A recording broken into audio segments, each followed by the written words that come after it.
G'day Australia, Tim here from Beef It Up Australia and Let's Get Rural. And we're here in the beautiful Comics Lounge in Melbourne and we're talking to our ambassador and resident comedian, Flemo, Justin Fleming. G'day mate, how are you? Good, how you doing, Tim? Yeah, good mate. So how you been going? Yeah, not too bad, just trying to work out what normal is. What is normal? Get back to it, I don't know. So with everything going on with all the COVID lockdowns and everything else, how's it been going for yourself and other comedians in general? Well, for myself, it wasn't bad for a couple of weeks, and then the zombies didn't turn up, so Yeah. I thought, all right, So there was no it's going to be apocalypse? boring. But yeah, it's just been boring. Like, Yep. it's been hard to, with nothing in sight. Obviously, I've had gigs lined up, and then they've been cancelled. You know, probably 3 times or whatever with tours with you guys. That you know, your hopes get up, and then it's like, oh, okay, I'm not going now. Yep. So it's been difficult, and I'm finding with a lot of comedians talking to them that it's hard to write. You've got nothing to aim for.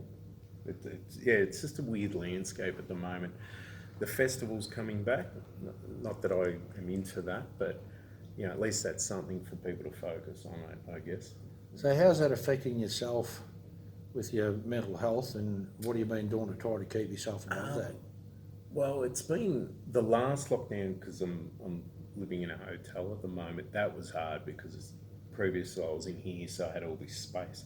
Being stuck in a single room isn't good. Couldn't you get a double room? No, well, I can't afford it.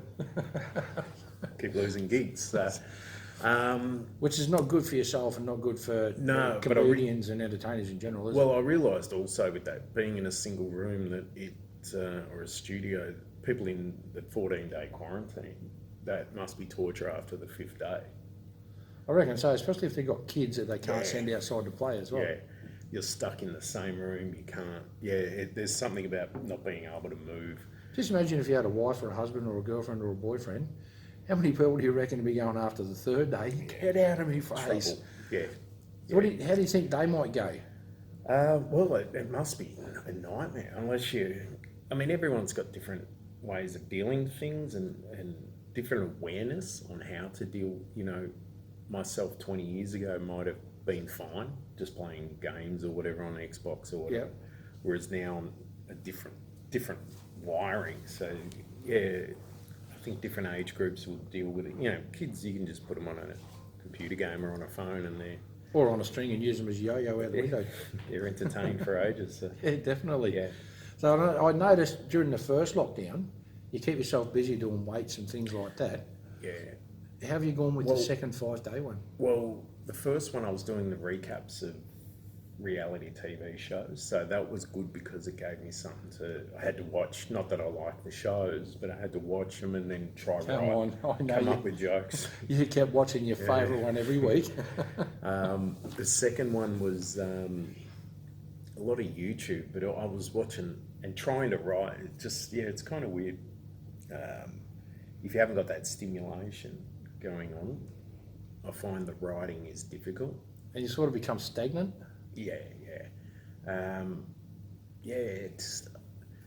I watched, that's been the problem, a lot of social media, like I'm trying to get off Facebook, and no, I don't really use it much anyway.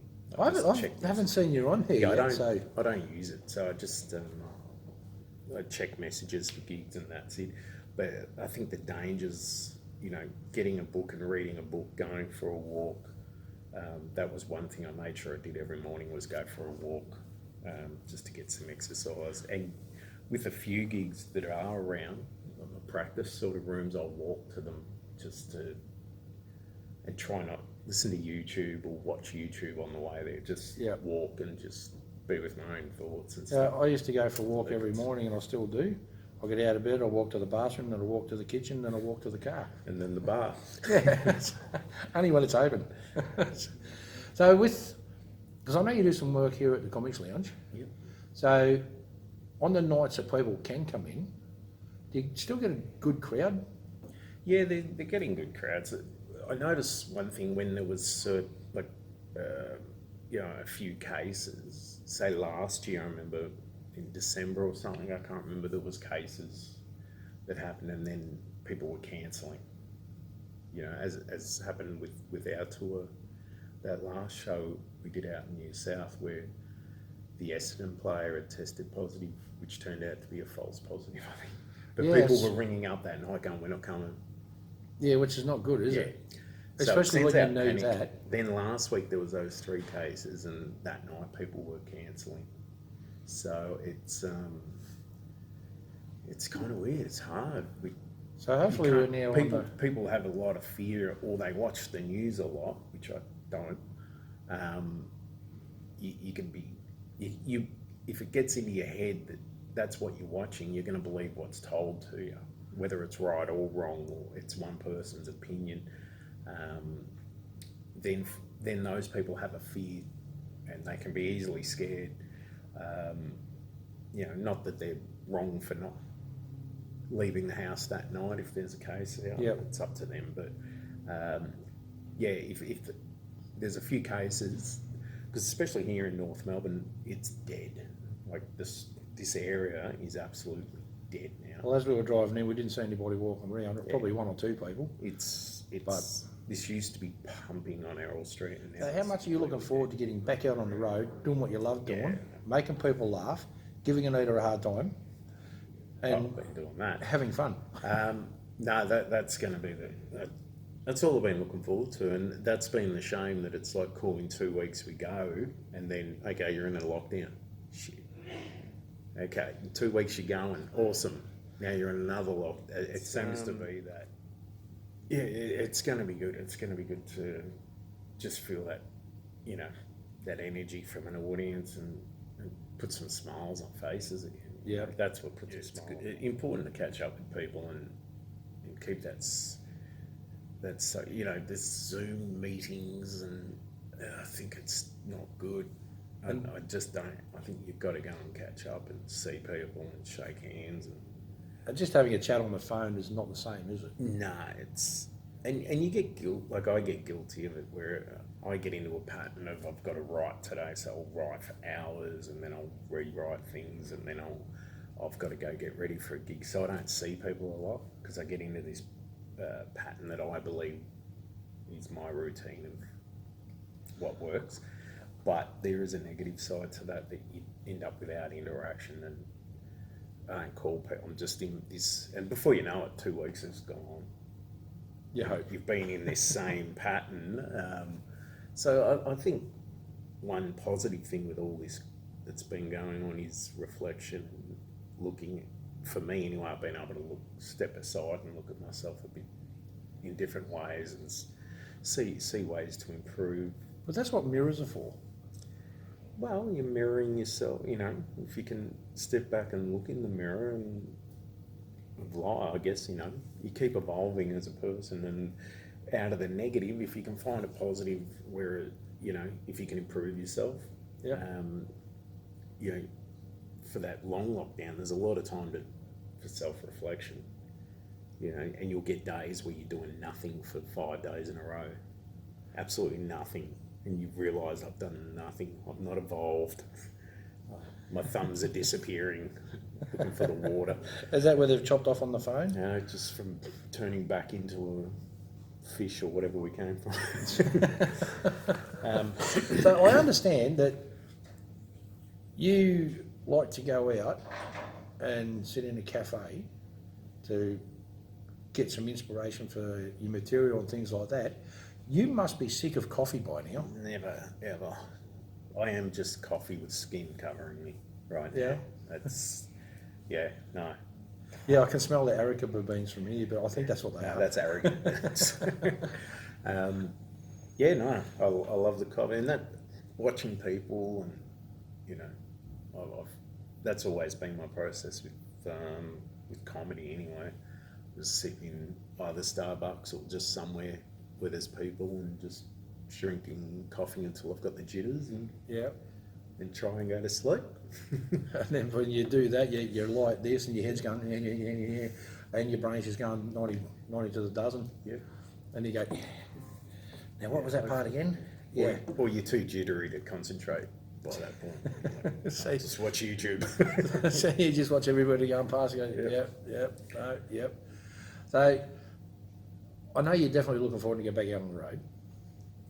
I know you're looking forward to getting back out there and working with us again and other people that come out with us. And I know you're looking forward to getting out there and bringing laughter and tears of joy and a night out for the people in these communities that we go to. So,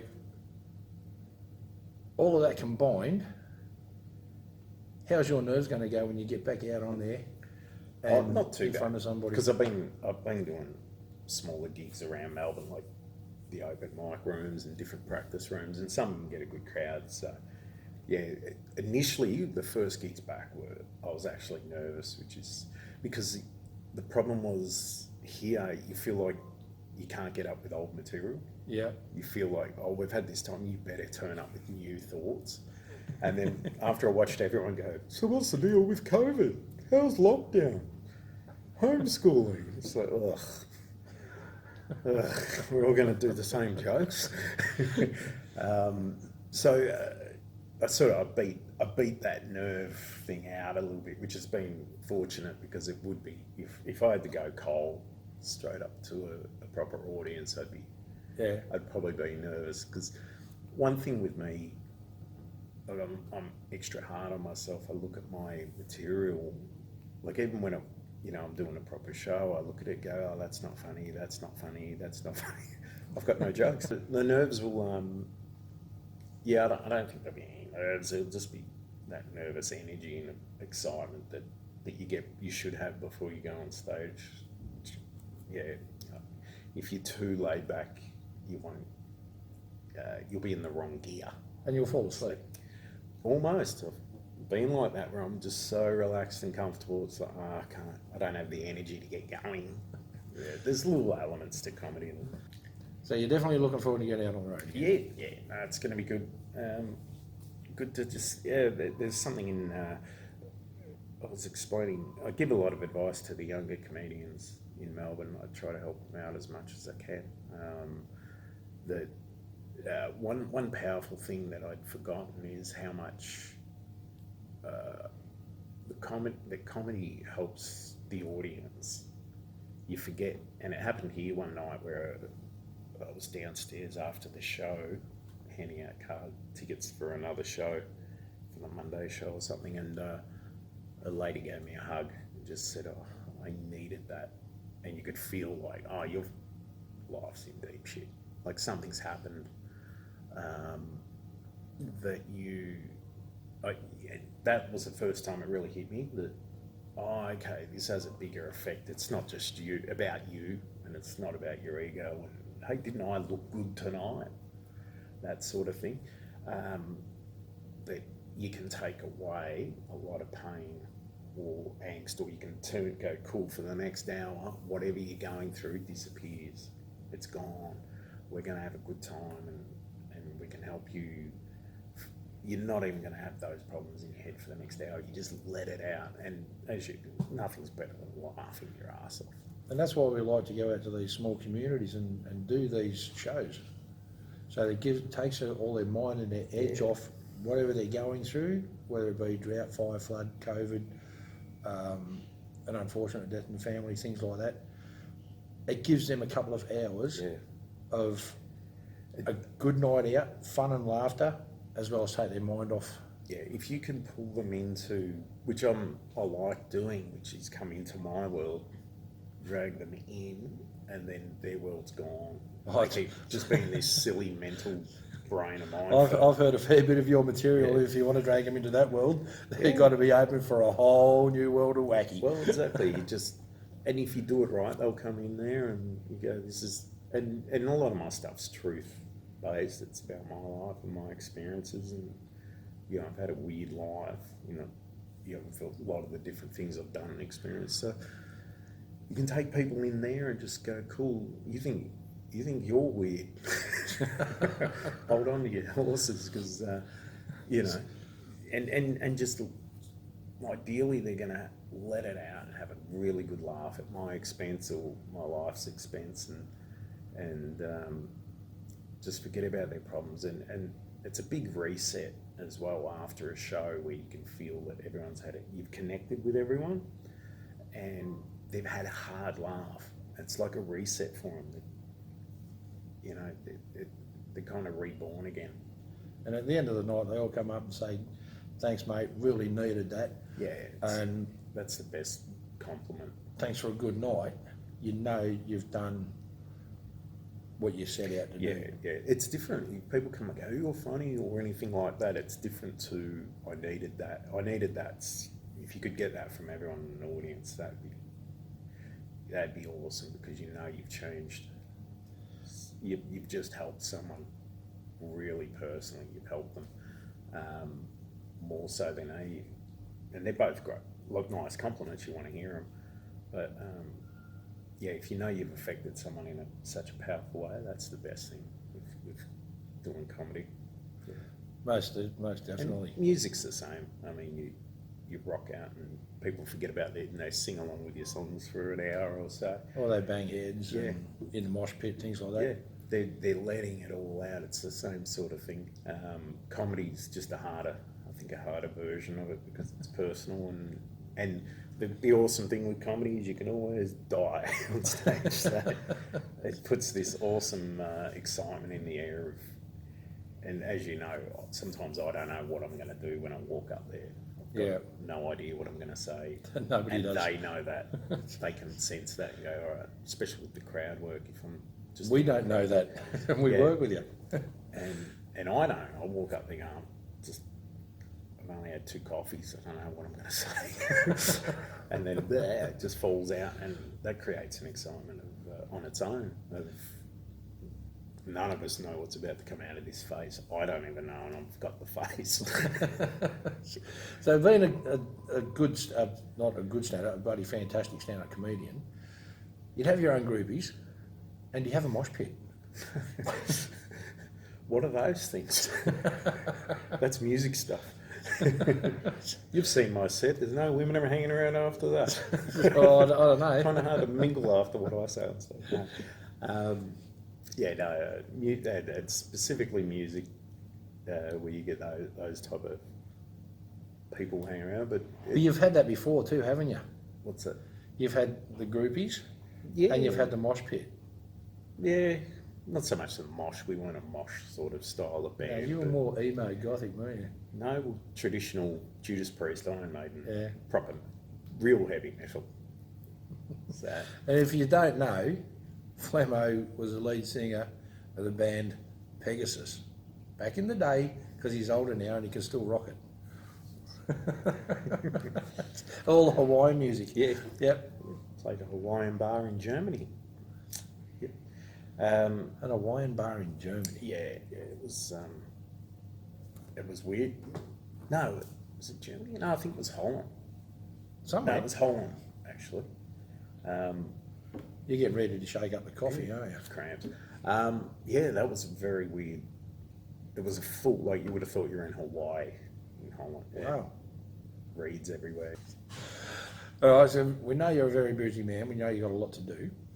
So, for everybody out there watching this, keep your eye out for Flemo and the other guys that's going to be with us as well. And if you had seen the first video, you'd know who I'm talking about for the first one. Looking forward to it. But we've still got somebody else that's got to come up yet, but that's not today.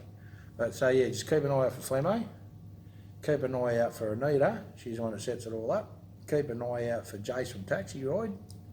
Keep an eye out for me. And later on we'll introduce the 5th member of our little troop. Good on you, Flemo. Thanks, mate. Thanks, homie. You're welcome, dude. Take care. Cheers, everyone.